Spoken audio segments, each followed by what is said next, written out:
Hello बच्चों, कैसे हैं आप सब। आज हम कक्षा 5 की भाषांजलि को पढ़ेंगे, जिसके पाठ 6 में है लड़की की चतुराई। आज इस कहानी को हम पढ़ते हैं। ये बहुत ही शिक्षाप्रद कहानी है। ठीक है, तो चलिए पढ़ते हैं। आप भी अपनी किताब भी निकाल लीजिए और साथ में इस कहानी को पढ़िए और ध्यान से सुनिए। पाठ से लड़की की चतुराई। एक गांव में एक गरीब आदमी रहता था। एक दिन वह पास के गांव के एक धनी आदमी के पास गया और बोला, मुझे पैसे की बहुत जरूरत है, कृपा करके आप मुझे 1000 रुपये दें। मैं 1 वर्ष के भीतर आपका कर्ज लौटा दूंगा। तो एक गांव में एक गरीब आदमी रहता था। एक दिन उसको अब पैसे की बहुत जरूरत थी, तो वो पास के गांव के एक धनी आदमी के पास गया पैसे उधार लेने के लिए।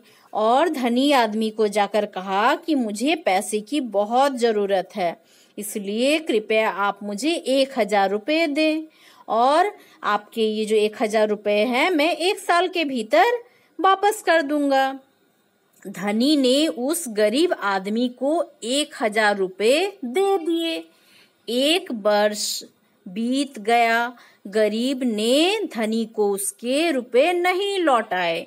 और जो 1 साल बीत गया, जब गरीब कहा था कि मैं पैसे 1 साल में लौटा दूंगा, लेकिन उसने वो पैसे नहीं लौटाए।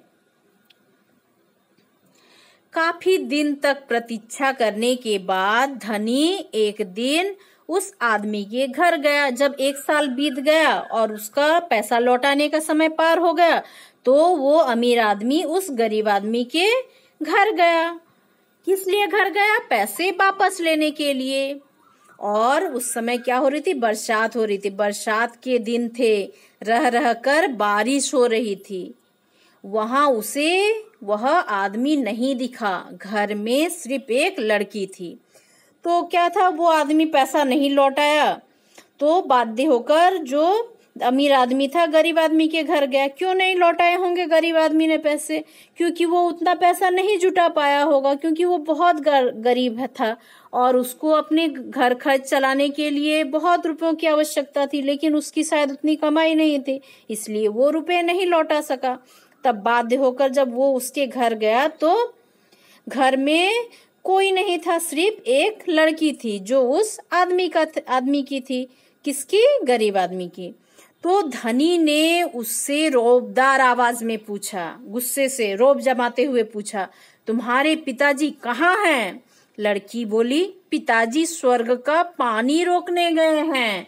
जब उसने रौबदार आवाज में पूछा कि तुम्हारे पिताजी कहाँ हैं, तो लड़की ने कहा कि जो पिताजी हैं वो स्वर्ग का पानी रोकने गए हैं। देखिए, ये है ना, धनी आदमी गरीब आदमी को पैसा उधार दे रहा है।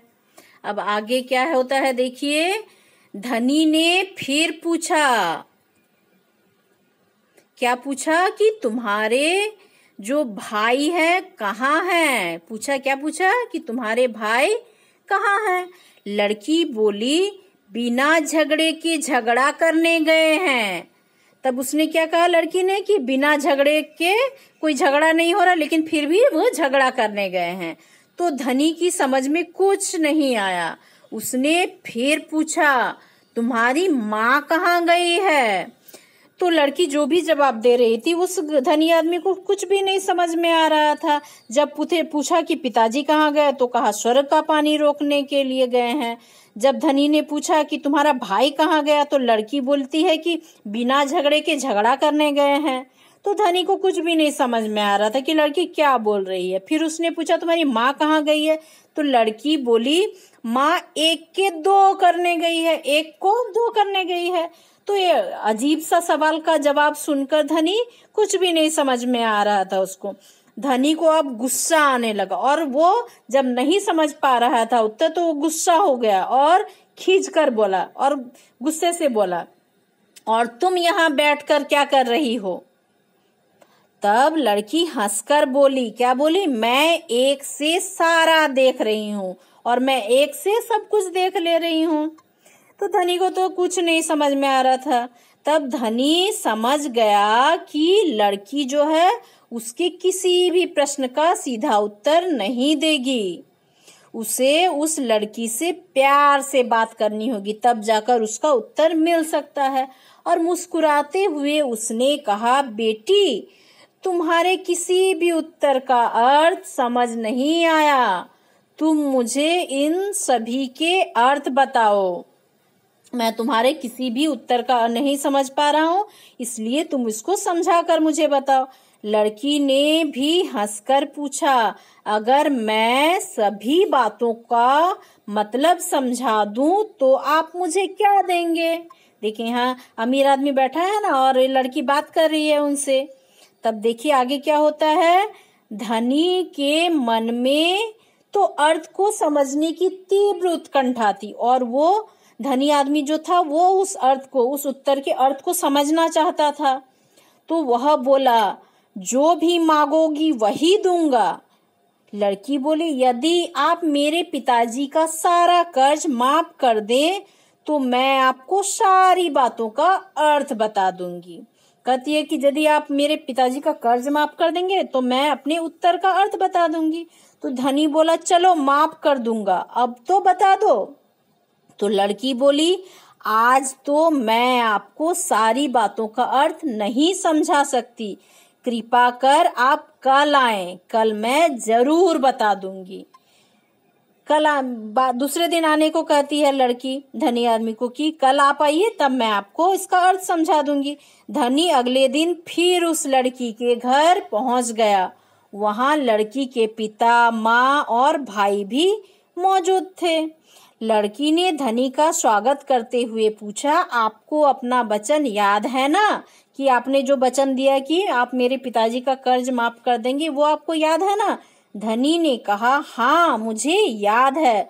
तुम यदि अपनी बातों के अर्थ मुझे बता दो तो मैं तुम्हारे पिताजी का सारा कर्ज माफ कर दूंगा। देखिए ये आदमी आया है ना, धनी आदमी, और ये लड़की है, और उसके माँ, पिताजी और भाई सब हैं, ठीक है। और लड़की अपना जो उत्तर है उसका अर्थ समझा रही है। तो लड़की बोली, सबसे पहले मैंने कहा था कि पिताजी स्वर्ग का पानी रोकने गए हैं, तो इसका क्या अर्थ है? तो आप भी ध्यान से सुनिए क्या अर्थ है। इसका मतलब था कि वर्षा हो रही थी, रुक रुक कर वर्षा हो रही थी, और गोहाल की जो छत थी वो चू रही थी।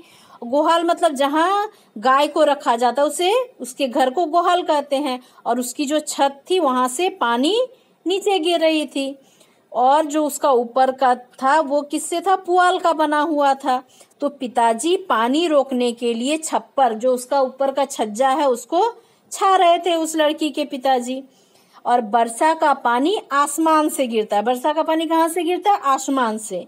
और हम लोग यही मानते हैं कि आसमान में ही स्वर्ग है। स्वर्ग हम कहाँ जानते हैं? कि ऊपर आसमान में ही स्वर्ग है। इसलिए लड़की ने कहा कि आसमान से जो पानी गिर रहा है उसे पिताजी रोक रहे हैं, क्योंकि गोहाल जो गाय रखने का घर था उसकी छत से पानी टपक रहा था, और उसके छप्पर को ढक रहे हैं, मतलब पानी को रोक रहे हैं। बस पहली बात का अर्थ यही है, लड़की ने कहा। दूसरी बात मैंने कही थी कि भैया बिना झगड़ा के झगड़ा करने गए हैं। दूसरी बात कही थी ना लड़की ने कि बिना झगड़ा के झगड़ा करने गए हैं, तो इसका मतलब यह था कि वे रेंगनी के पौधे को काटने गए हैं। रेंगनी क्या होता है? कांटेदार पौधा होता है। अगर कोई रेंगनी के पौधे को काटेगा तो उसका कांटा शरीर में चुभेगा, और यदि उसको काटा जाए तो क्या होगा? उसका जो कांटा है उससे घर्षण से क्या होगा? जो काटेगा उसके ऊपर चुभेगा उसके शरीर में। तो इस तरह बिना झगड़ा किए ही झगड़ा होगा और शरीर पर खरोंच आएगी। तो दूसरे जो प्रश्न का उत्तर था उसका अर्थ भी आप भी समझ गए होंगे धनी व्यक्ति के साथ, है ना। अब तीसरा क्या होता है, देखिए धनी ने हुंकार भरकर लड़की की बातों में सहमति जताई कि हाँ तुमने तो ऐसा कहा था, ये सही है। वह मन ही मन लड़की की प्रशंसा करने लगा कि लड़की कितनी समझदार है। और जो धनी था वो भी प्रशंसा करने लगा। उसने उत्सुकता के साथ पूछा, और तीसरा और चौथा बात का क्या मतलब है बेटी? और दो जो बात उसने कही थी उसका अर्थ अब धनी जानना चाहता था। तो लड़की बोली, तीसरी बात मैंने कही थी कि माँ 1 से 2 करने गई है। 1 से 2 करने गई है तो इसका क्या मतलब होगा? मतलब था कि माँ अरहर की दाल दलने गई है। अगर साबुत अरहर को पीसा जाए तो 1 दाना का 2 भाग बन जाता है। वही यही था 1 का 2 करना। 1 का 2 करना मतलब एक जब दाल को पीसा जाता है तो दाल टूटकर, पूरी जो दाल रहती है वो टूटकर क्या हो जाती है? 2 टुकड़ों में बढ़ जाती है। तो इसीलिए लड़की ने कहा कि माँ 1 का 2 करने गई है, मतलब अरहर की दाल को दलने गई है। लेकिन लड़की ने इसका सीधा उत्तर नहीं देकर थोड़ा घुमा कर उत्तर दिया, ताकि जो धनी व्यक्ति था वो सोच में पड़ जाए। अब देखिए चौथे का क्या अर्थ था। अब रही चौथी बात। तो उस समय मैं भात पका रही थी। मैं क्या पका रही थी? चावल पका रही थी। और उसमें एक चावल निकालकर देख लेती थी कि भात पका है या नहीं। तो माँ जब भात पकाती है तो आप देखिएगा कि माँ पूरे भात को नहीं देखती है। जो कलछू होता है उसमें से कुछ भात निकालकर 1 दाना को दबाकर देखती है कि भात पका नहीं है। यदि 1 दाना पक जाता है तो सारा भात पक जाता है। तो इसी तरह से वो जो लड़की थी वो भात पका रही थी, इसलिए उसने कहा कि जब मैं 1 दाना उठाकर दबाकर देखती हूँ तब उसी से हमको अंदाजा हो जाता है कि भात पका है कि नहीं। तो मैं 1 चावल देखकर ही जान जाती थी कि पूरा चावल पका है या नहीं, इसलिए मैं 1 से ही सारा चावल देख रही थी। और यह कहकर वह चुप हो गई। और देखिए धनी आदमी को तो उत्तर मिल गया। आप इसका उत्तर तो समझ पाए हैं ना? अब तो जरूर समझ गए होंगे। तब देखिए क्या होता है। धनी लड़की की बुद्धिमानी से आश्चर्यचकित रह गया और उसने सोचा कि इतनी बुद्धिमान लड़की है, कितना घुमाकर जवाब दी कि मैं उसको समझ ही नहीं सका। तो उसने कहा, बेटी तुम सच में बहुत चतुर हो, तुम बहुत समझदार हो, पर एक बात समझ में नहीं आई। ये बातें तुम तो मुझे कल भी बता सकती थी, फिर तुमने मुझे आज क्यों बुलाया? कि कल ही तो उसका उत्तर तुम दे सकती थी, लेकिन मुझे आज फिर से क्यों बुलाया? तब लड़की हंसकर बोली, क्या बोली?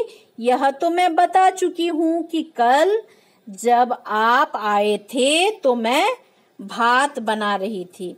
उस वक्त अगर मैं आपको अपनी बातों का अर्थ समझाने लगती तो भात गीला हो जाता या फिर जल जाता। मैं आपसे बात करते रहती, उधर मेरा भात जल जाता और तब माँ मुझे डांटती, मुझे डांट भी पड़ती।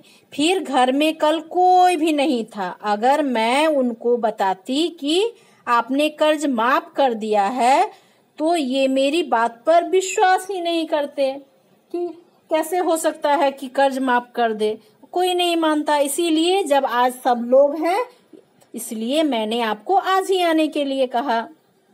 आज आपके मुंह से ही इन लोगों ने यह सुन लिया कि आपने कर्ज माफ कर दिया है।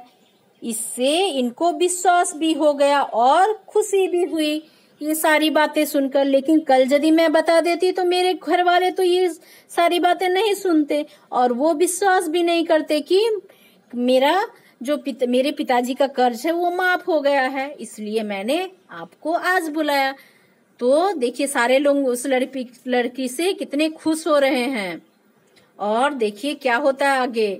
लड़की की बात सुनकर धनी जो था बहुत प्रसन्न हुआ, क्योंकि लड़की सच में बहुत समझदार थी। तो इसी तरह से सभी बच्चों को बहुत ही समझदारी से काम लेना चाहिए। और जब हम समझदारी से काम लेंगे तो बहुत सारे काम आसान हो जाएंगे। देखिए लड़की ने अपनी समझदारी से अपने पिताजी का कर्ज माफ करा दिया और उसके पिताजी के लिए तो कर्ज चुकाना बहुत ही मुश्किल था, क्योंकि वह बहुत गरीब थे।